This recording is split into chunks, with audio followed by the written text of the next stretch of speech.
Welcome to Live, Let, Thrive, a podcast about the Airbnb life, the share economy, and everything in between. Here are your hosts, Myka and Steve. Hello, and welcome back to another exciting episode of Live, Let, Thrive. This is Myka coming at you with episode 325 of your favorite short-term, midterm, all that good stuff podcasts, pad split, all that good stuff podcast in the world.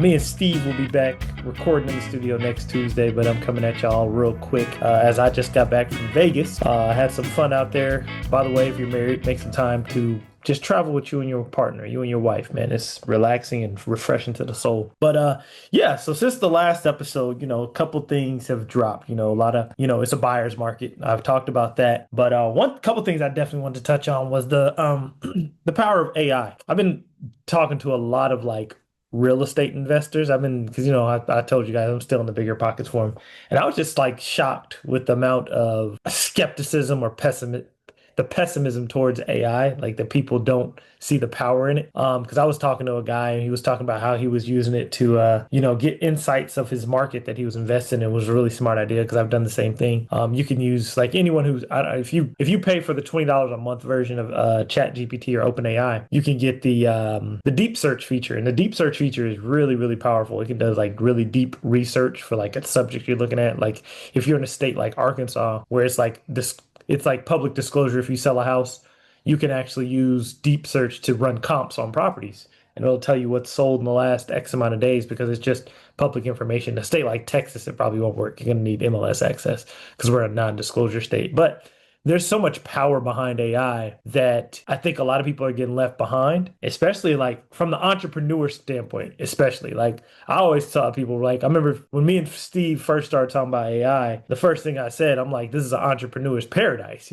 And there's been a bunch of like pushback on it because I seen that MIT did write like a really, really good article, saying that it can affect like a lot of people's like how they think if they're using it just for answers. And I only use AI for like I use it for certain answers, but I use it like for ideas, and I also use it to compound on my own ideas and take it a step further, which is what I would tell anybody to do, especially if you want a business, man. Like AI, we have it answering guest messages. At this point, we can like if we're having an issue, we can have it respond in a certain type of way, like in a friendly way or in a stern way, depending on the mood of the guest. And it's just powerful. Like I don't know why a lot of people are against it. Like people who I don't want to say people that work 9 to 5s, corporate people I could see because there's red tape in corporate, right? So I could see those people being against it. But entrepreneurs, like man, if you ain't using it, you're getting left behind. And I always tell people, a lot of people say, oh well, AI is gonna replace humans. I don't think it's gonna replace humans. I think it's gonna replace the humans that don't know AI, and that is gonna be a problem. But I don't know if it's gonna be a problem. But if you're in college right now, I was watching Mark Cuban on a video, and he said if I was 18 to 20, the only thing I'll be studying is AI. If I'm going to college, it's something to do with AI. I think definitely take advantage of it, especially if you're an entrepreneur, like or like a real. Like I always tell people, I'm not an entrepreneur. I'm a real estate investor. That's what I do. Take full advantage of AI because man, it is powerful. You can catapult your business, and you can really like grow fast, and it just helps you get past a lot of barriers that you used to have. But yeah, definitely take advantage of AI. And another thing I was talking about, because I don't think I talked about the big beautiful bill last time. I might have. I was talking to a CPA, and it kind of touched on my point last week. So last week I discussed that if you're gonna do the bonus depreciation, 100% bonus depreciation, make sure that it's actually worth it because a lot of people are finding, okay, I got this STR property, but we have slow months. We sometimes don't cash flow. I'm sick of like the dealing with guests and all that. And you can't have a property management company because, you no longer qualify and you have to have a minimum average stay of 7 days. So what he was saying was, his CPA was like, he thinks that right now with bonus depreciation being 100% back at 100% again, that we're going to see a surge in short-term rentals. And I was like, I could see that, but I see the opposite side of, okay, if we're going to a surge of short-term rentals again, like let's say like it was pre-pandemic, it is not as easy anymore, and you really can't depend upon one platform. Depending upon Airbnb is a dangerous game, especially, I don't know if I talked about this one, especially with Airbnb's new rules and policies, because they're now chargebacks are now on you. And if like a guest doesn't pay, it's now on you. Like if they do any type of sketchy stuff. And that's always been the Airbnb superpower, was because like if you go to other platforms like booking.com, sometimes it's on you. You have left holding that bag. Now Airbnb is kind of doing the same thing. That's going to be interesting to see. I don't like it. And I've always told people you need to get far away from Airbnb as possible, especially like people who do like midterms. Like, and I'm gonna be honest with you, I've said before, if you're getting your Airbnb, your midterm rental reservations through Airbnb, VRBO, you're not really in the midterm rental space. You're more or less getting people to book for 30 or more days on that platform. To me, midterm rentals is business to business. And I told my rental car story, like they cater to insurance companies because it's a business to business model. You're guaranteed to get paid. If something breaks, they know you have insurance. It's the same thing with midterm rentals.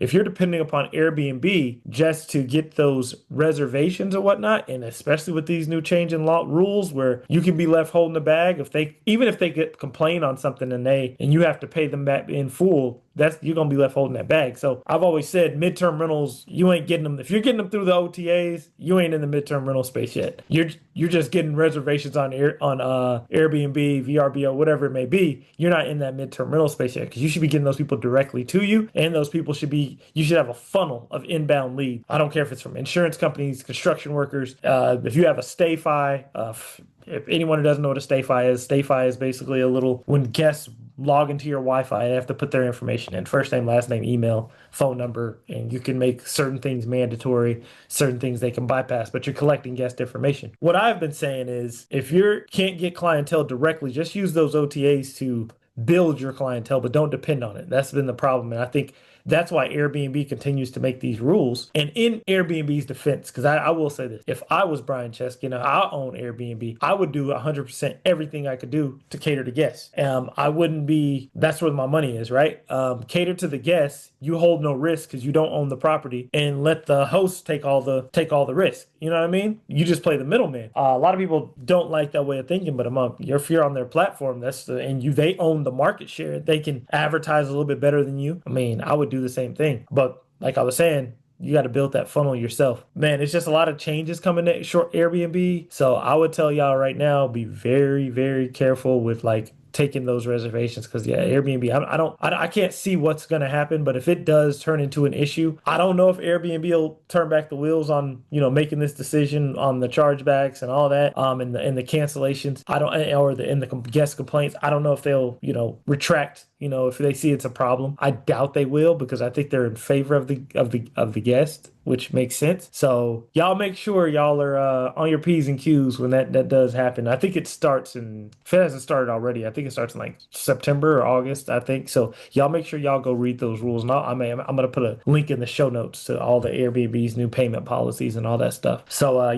so you can expect a surge of like short-term rentals, midterm rentals, short-term rentals like Airbnb, the short-term rental space. I'm going to say midterm rentals, with that big, beautiful tax bill being passed. So with it being a buyer's market too, make sure you're running your numbers on your deals. I told you guys last week, if they don't cash flow long-term, I understand if you're going to get it and turn it into a short-term rental to produce your cash flow, but make sure you have the short-term rental laws already in place, man, because that's another big one. People are doing stuff with laws not in place, and then they're left holding the bag. So another thing, and this is why I tell people, man, always push forward. Always be in the middle of doing something or learning something. Because we closed on the duplex. We closed on the duplex on the 1st, and we got lucky because our budget to spend on this property was like $20,000. That's estimated about $10,000 per side, right? So this is duplex, 3-bed, 2-bath, which was really good, but we got lucky because after we closed, we realized it was Prime Day.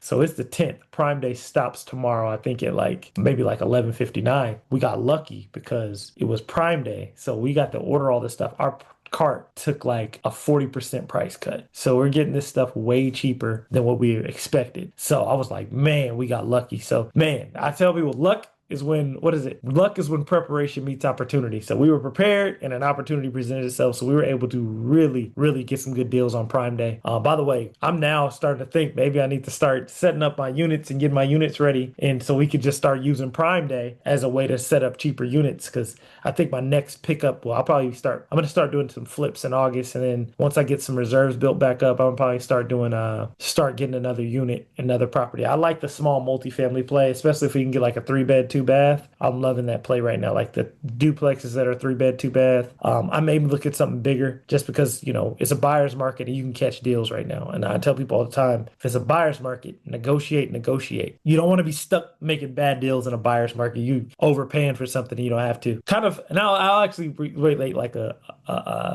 basketball story to this. So if you guys have been watching basketball, any basketball fans out there, Shai Gilgeous-Alexander, SGA, plays for the Oklahoma City Thunder. He just signed a 4-year deal, I think for like $285 million. Now, mind you, he was the league MVP, finals MVP, Western Conference MVP, just won the NBA finals, full blown, deserves it, right? So 7 days after that happened, so I think he signed his deal July 1st, like 7 or 8 days after that happened. It might have been yesterday. The Phoenix Suns go and give Devin Booker 2 years for like 280 something. Basically, they're overpaying for him. They're giving him more money than SGA. And I'm like, why would you do that? And it's like, I'm gonna tie this back into real estate. It's like you're overpaying for the worst house on the block. You're overpaying for the worst house on the block when the nicest house on the block just got appraised, and you're paying more for the ugliest house on the block after the nicest one just got appraised. And it's like, it don't even make sense. But that's one thing about that. I think that's a mindset of scarcity. Like if you look at the Oklahoma City Thunder, they built their team from the ground up, right? So they have an abundance mindset of what they can do. And that's why it's important to invest in yourself. Like the Phoenix Suns are operating from scarcity and not abundance. They're like, oh, we just lost Kevin Durant. Bradley Beal wants out, so we have to hold on instead of, being in good leadership and just rebuilding it, right? So I know people don't want to hear that, but you might have to just rebuild it because Devin Booker ain't getting you no championship. You've surrounded him with everything. He's not giving you a championship, so don't overpay for him. And I that same thing with the housing market. Be very careful, run your numbers, and then you have all the leverage because it's a buyer's market. Stuff sitting for a long time. I told you about the 5-unit townhome that's like sitting at sitting at 850. They went down to 800 and it's still sitting. And people ain't gonna just overpay for these properties. They have all the leverage. And it's like I think the 12plex I told you guys about. You make an offer, you'll learn something too, because you'll find out some of these people are just putting up these for sale signs with bogus numbers. I'm just seeing who will bite. So be careful on that. Phoenix Suns bit the bullet. I don't know why they did it, but they did it. So yeah, definitely look at it because it's a buyer's market. A lot of opportunity out there.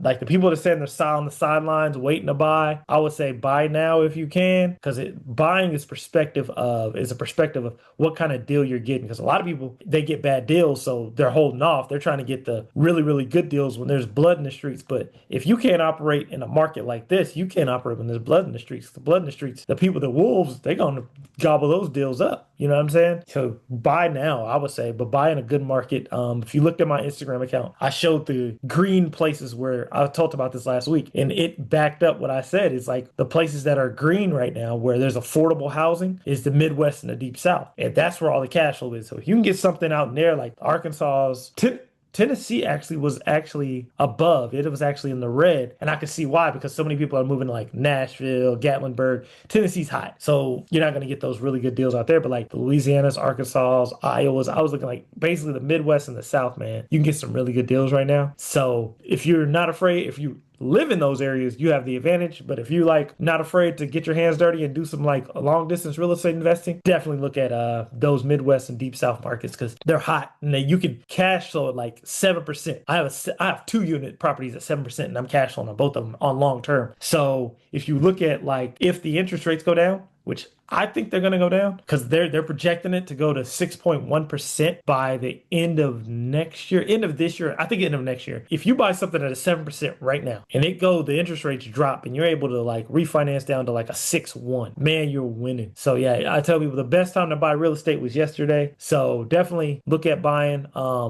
someone did ask me the other day, this is on the Bigger Pockets forum. He asked about arbitrage. And you guys know I got out of the arbitrage game. I got out of it because it's like you're rich one month, broke the next, no equity behind it. Or you're making all this money and then you have to try to, then you can invest it. It's a great way to scale and invest, but it's just, to me, the long-term play, I'm like, the risk ain't worth it because I have to pay all this rent. If I have a slow month, it's out of my pocket. So, and you can midterm some of them, but most midterm arbitrages, like if you're gonna do a 3-bed, 2-bath house, I tell people this too, when you arbitrage on a 3-bed, 2-bath house, if the dude next door to you has been owning his house for 10 years and you're trying to arbitrage and he's owned his house for 10 years and he's in the short-term rental game as well, they can price you out the market because you're paying, well, your rent cost is way more than his mortgage. He can price you out the market. So that's another thing about like even arbitraging family homes, because like the 3 beds, 2 baths, you're looking at sometimes that midterm rental clientele is there. You can get it, but look at your costs. Your costs are way higher.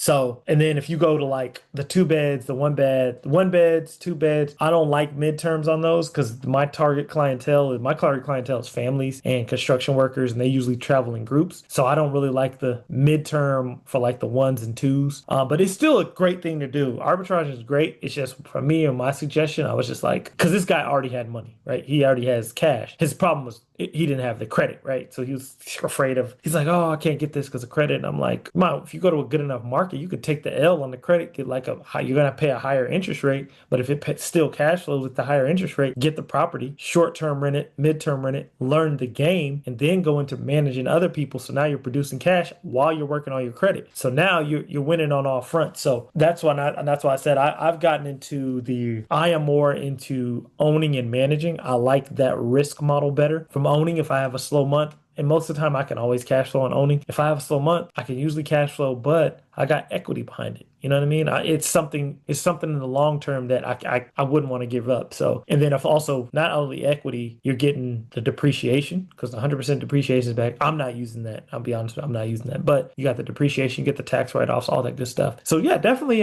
If you're looking at arbitrage, just run your numbers really well. But me, I'm out of the arbitrage game, especially on apartments. I'm like out of that, and it feels good because you guys know, and I talk about the book Pumpkin Plan. I finally have my big pumpkins, the pumpkins that bring me joy, and the pumpkins that 20% of the work brings in 80% of the results. So those are the units I'm loving. The houses, 3-bed, 2-bath, 2-car garage, if possible. Those are hits for me. That works for my business. So arbitraging is not really my thing, but for people that are getting into it and want to arbitrage, I would say don't arbitrage if you already have, like, if you have the capital to buy, man, go find yourself a good deal. I wouldn't, you know me, I don't always, anytime I don't suggest putting down 20% because that's just a lot of capital. But if you can go put like 3.5% down on a small multifamily, you're winning. You're winning all day. Or if you do like a BRRRR, if you can find a market where BRRRR still works, that's a win all day too. Now you're offsetting everything up front. So you're getting everything brand new up front, and you can roll furniture costs in there. I've told you to talk to you guys about rolling furniture costs in the BRRRR project. Now you basically can get free furniture, get refinance out, and you get everything back. But you got to run your numbers. But yeah, that's been my play right now. So I am actively buying as soon as I get these units set up. I'm going out of town this weekend. That's actually why I'm recording now, because I'm going to be out of town this weekend. Me and Steve are going to try to record Sunday, but I'm like, man, I'm not coming back till Monday. So I'm heading out of town to help my cleaners a little bit with the setup, but also just getting certain things done, picking up certain things from stores, getting all that stuff done. But yeah, everyone, if y'all take advantage of Amazon Prime Day, man, especially if you have a business Prime account. By the way, you got to have a business Prime account because you get all the discounts on top of Prime. Man, you can't lose. So yeah, we are still ticking, so I'm still ticking, still moving. Y'all stay in tune on my Instagram account because I'm definitely gonna be posting what we're doing. Me and Mahogany. Mahogany's been doing all the ordering, and then I've been doing like the back end. I do like the tech stuff, like the stay-fis, the minute systems, all that. I get all that set up. That's like my jam. That's what I do. I'm a tech nerd. So yeah, man. So y'all keep grinding, keep executing, stay hungry, stay humble, and y'all stay in touch because I am gonna be I'm definitely gonna be posting about the setup and how that's going. The 3-bed, 2-bath duplex. Let y'all know how that's going. Let y'all know what the numbers looking like. I mean, we already got it posted online, and I accidentally didn't have the dates blocked off, and someone already inquired about it. So I was like, dang, okay, this might be a hit. So, and by the way, I created 3 listings. So if you do like a duplex or a triplex or something, so this duplex, I created 3 listings, one for both sides, one for up and down, and then one for each unit. So I'm hopefully, if I see how this works, I know I can get a construction company, construction workers to get the whole thing. That'll be easy to do. So yeah, I'm excited about it. I'm getting excited about it. Then I'm more excited about the goals that we have after we get this thing launched. Vegas was our like not pre-vacation, but also our pre-celebration, like celebrating that we closed on the deal. So always remember to reward yourself, because if you're just grinding and grinding, man, and you don't reward yourself, you forget to stop and smell the roses, as my wife would say. It just becomes, you start beating yourself down mentally. So yeah, always stop and have gratitude for where you came from, what you're looking forward to, what you're manifesting. So yeah, man, it's been really good. My Vegas trip was great. So yeah, looking to hop back on with Steve on Tuesday. I know he's always got some good stuff coming with his plaid splits that I'm excited to hear about too. So yeah, thank y'all for tuning in. It's just going to be just a quick episode, man. Just giving y'all updates, keeping the podcast going. Yeah, just a quick update. So yeah, thank y'all for continuing to listen. Send us an email, DM us. We're always on Instagram. Send us an email, DM us. Yeah, you can find us email us at liveletthrive@gmail.com. Send us an email, DM us we're on Instagram, TikTok. We're always posting on there daily. And yeah, thank y'all for continuing to listen. And we are out. Thank you for tuning in to this week's episode of Live, Let, Thrive. Be sure to tune in next week for all the latest in the world of Airbnb and all that entails. Bye-bye.